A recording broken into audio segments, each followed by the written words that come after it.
Theater 5 presents He Was a Good Boy.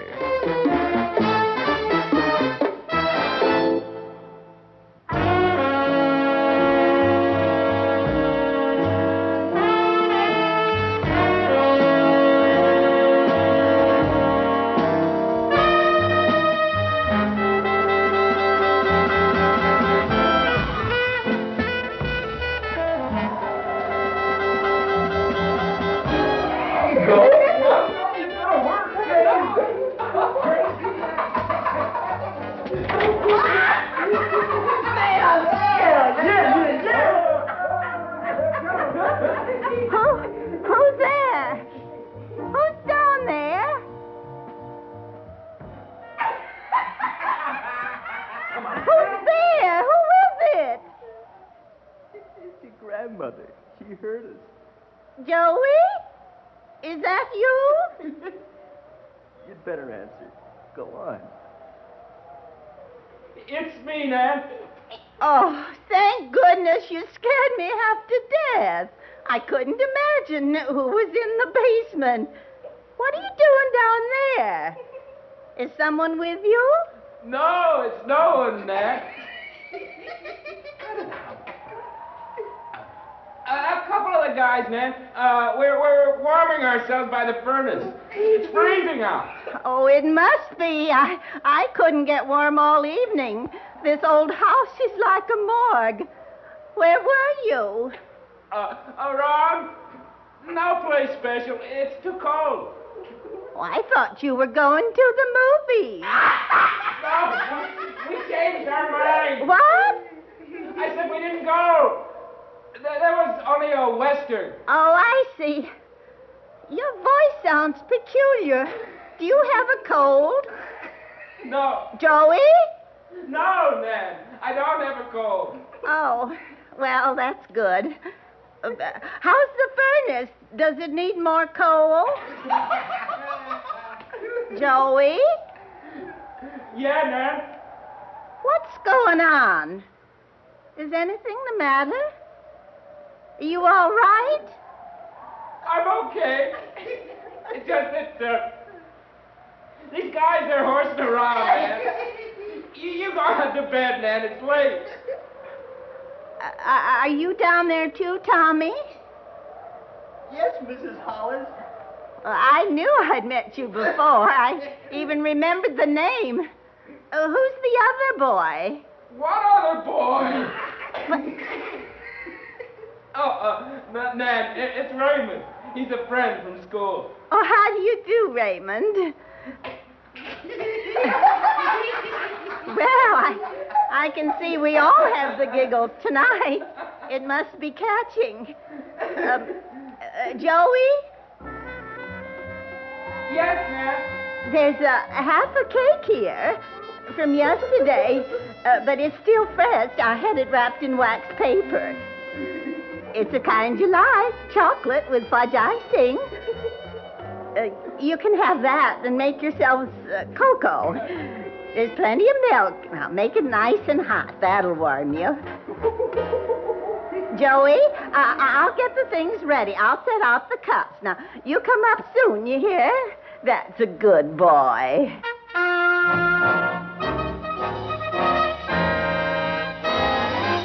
Hold him. Come on, hold him. Do I have to carry him along? What is it? What's happened? What's the matter with Joey? I don't know. He's out cold. He's sick, I guess. We had to carry him up the stairs. Here. Joey? Joey! Wait, look at his color. And his eyes. Is he drunk? What is it?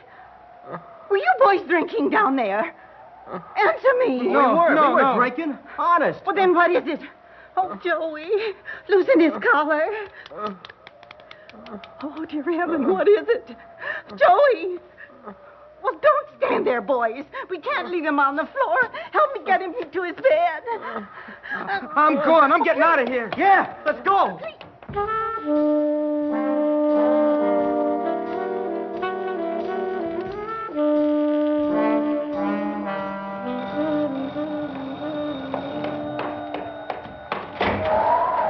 Mrs. Hollis? Won't speak to me. He won't open his eyes. Mrs. Hollis, I'm Dr. Benson. I got here as soon as I could. Now, please tell me what happened. You weren't exactly coherent on the telephone. The Ray ran, both of them, Tommy and that other boy, and I begged them to stay to help me. I tried to give him brandy and water. His lips were so blue, and he kept moaning. Mrs. Hollis, look at me, please. Give me your hand. Now, try to be calm, and please make sense. Now, tell me, what is it? Who is ill? It's Joey, my grandson. Where is he? Will you take me to him, please? Right here, through this door. The kitchen. There, you see, I had to leave him. I hadn't the strength to take him to his bed. How could I? I put the pillow under his head and covered him with 2 quilts. He was shaking, so I couldn't stop him. Please, Mrs. Hollis, be quiet just a moment. Mrs. Hollis. Yes, I know. There's no need to tell me. I'm sorry. Oh. Mrs. Hollis, please. If only I hadn't been so distraught. If I had thought to call an ambulance quickly. Mrs. Hollis, I don't think anything would have helped. I'm sure it would have been too late. Well, that's small comfort, I know, but at least... Mrs. Hollis, where's your phone? I must call the police. Are you alone here? Alone? Just you and the boy? Yes. Well, why must the police come? I don't understand. It's necessary. After all, this wasn't a natural death. I'm afraid they'll all be here. Not only the police, but a reporter or 2. Now, will you be able to face all that? Well, if I must... Why? I still don't understand. What did you say?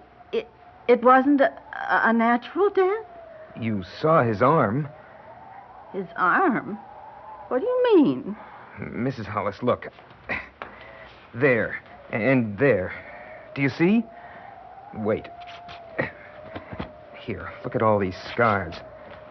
All these tiny punctures. Why, there must be 20 or more. What?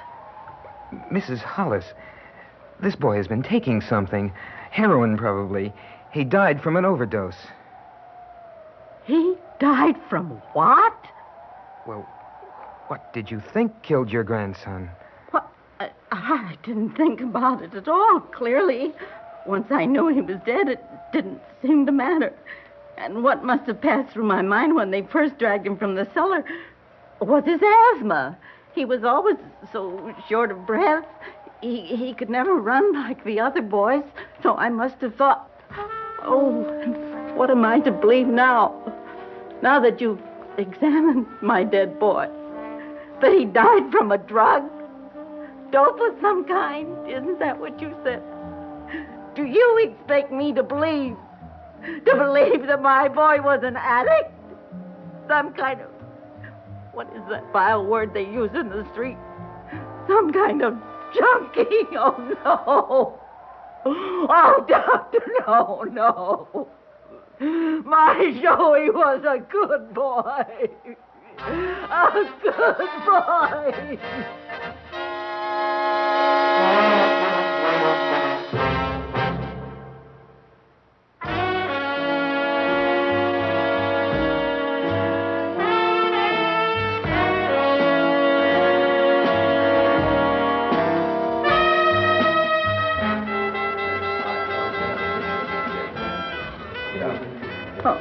So many people. It's routine, isn't that what they say?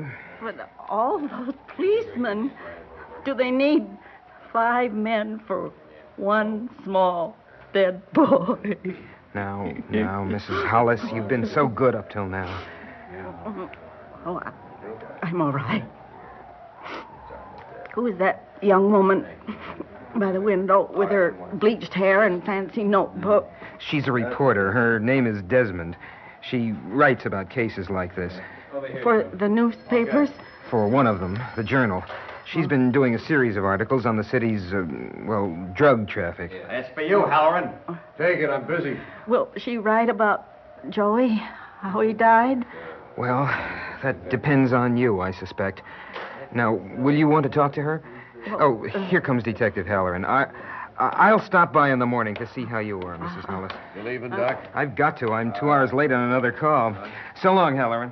So long, Doc.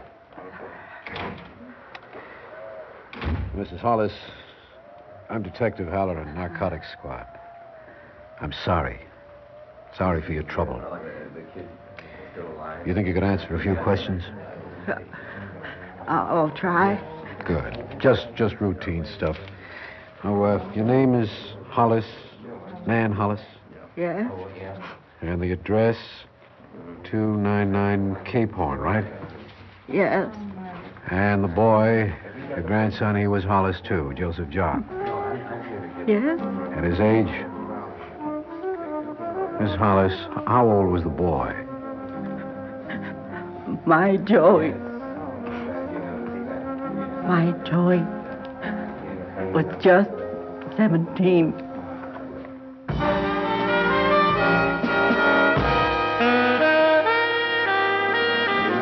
The one boy who was here, the boy Raymond, until tonight. And Tommy, you met him once before, but don't know his last name or where he lives.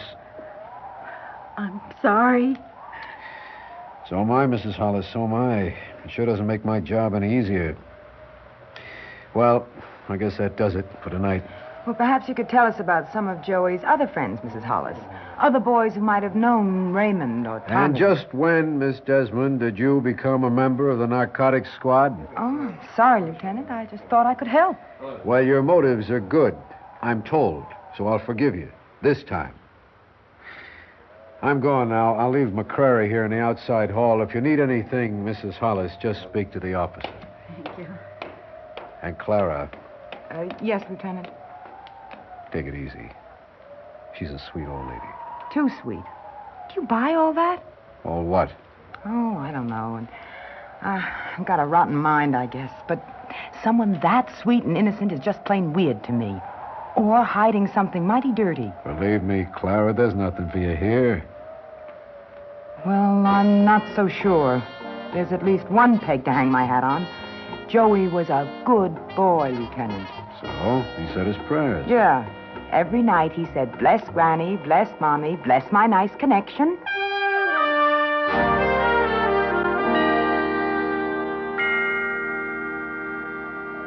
I don't know much about her. She lives abroad in Europe somewhere. I don't have the address. Oh, then you aren't friendly. No. I didn't approve of my daughter-in-law's second marriage. We don't correspond. We never did. So Joey had no parents at all, not really, huh? His father died when he was 4, and his mother, when did she leave? 1 month after his father's death, Miss Desmond. 1 month exactly. She just packed and left. Fortunately, I had a small income. This old house which my husband left me. Otherwise, we couldn't have managed. I've not been well, you know. There have been certain doctor bills that cost a great deal. Sure. But Joey was always good about money. He'd been earning, supporting himself, really, since he was, goodness knows, 11, 12 years old. How? So many ways. Paper route, I think, to begin with. Night jobs of one kind or another. Boys, good-looking, nice-spoken boys like Joey, have a way of making money. All kinds of ways. Yes. He bought all his own clothes and always seemed to have more than enough money for, well, whatever boys do. What about his friends? Did he have a girl? A girl? Well, now, he must have known girls. No, I mean someone he saw often. Someone he was fond of. Well, no. At least he never spoke of any. And boys his own age. What about them? Well, I don't know, really. He was out so much. He was a restless boy. Surely you knew some of them, didn't you? Didn't he have his friends to the house? Here? Yes, sir, to play ping pong, cards, records, to drink soda or beer, to watch TV, anything. Weren't they welcome? Well, of course they were welcome. He simply never brought them home. Oh. Perhaps it was out of consideration for my health. But it was his choice, his decision, whatever the reason. He had his life, his privacy, and I had mine. I wasn't the kind to interfere.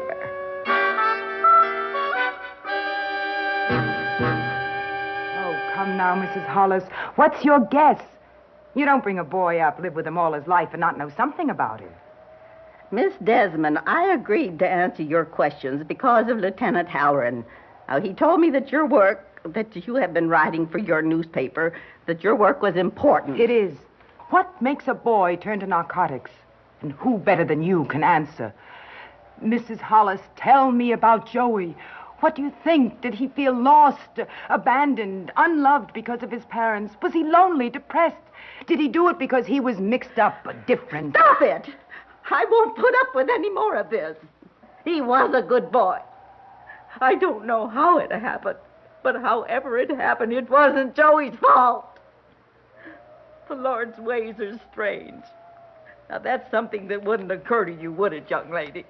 That maybe the Lord took my grandson because he wanted him? Just one more question.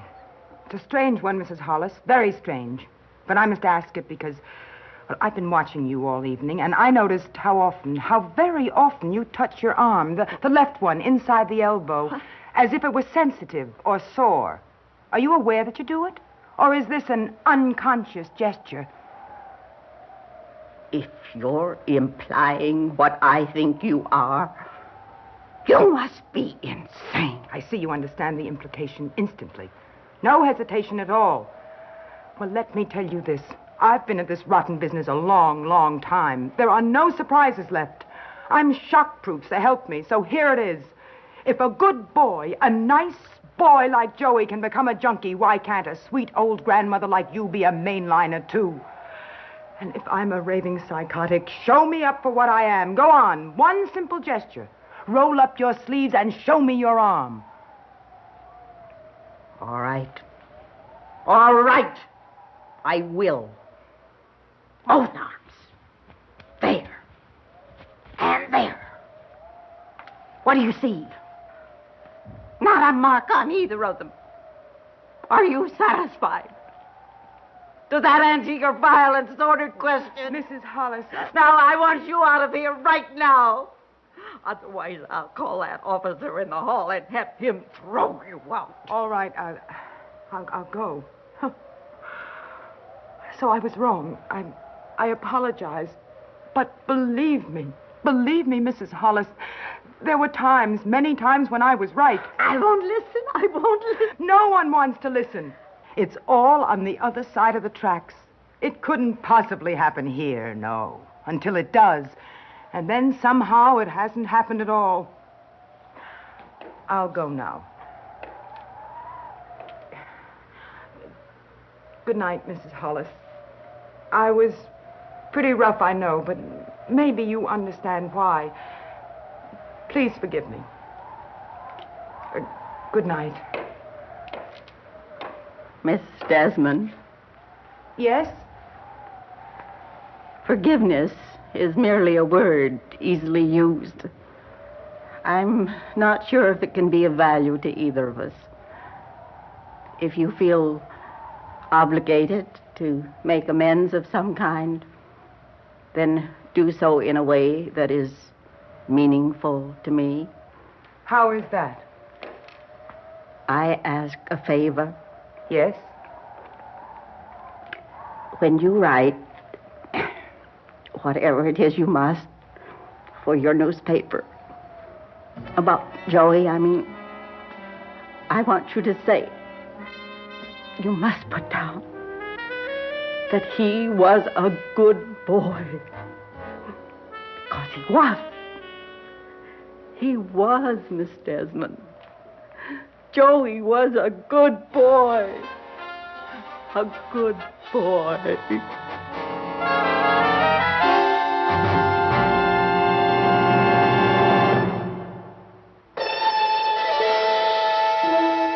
Theater 5 has presented He Was a Good Boy, written by Richard Lortz, directed by Ted Bell.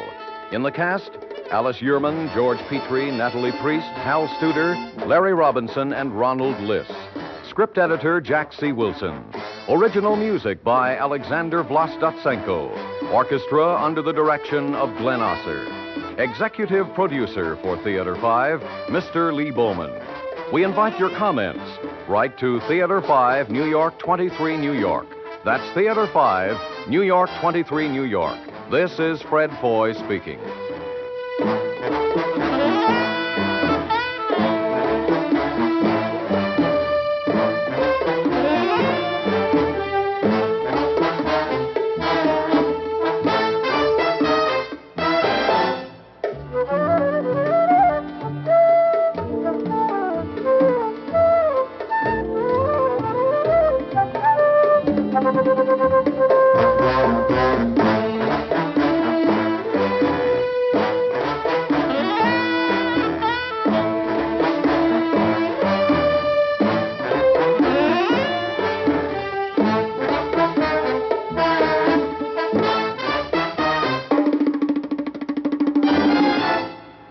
This has been an ABC Radio Network production.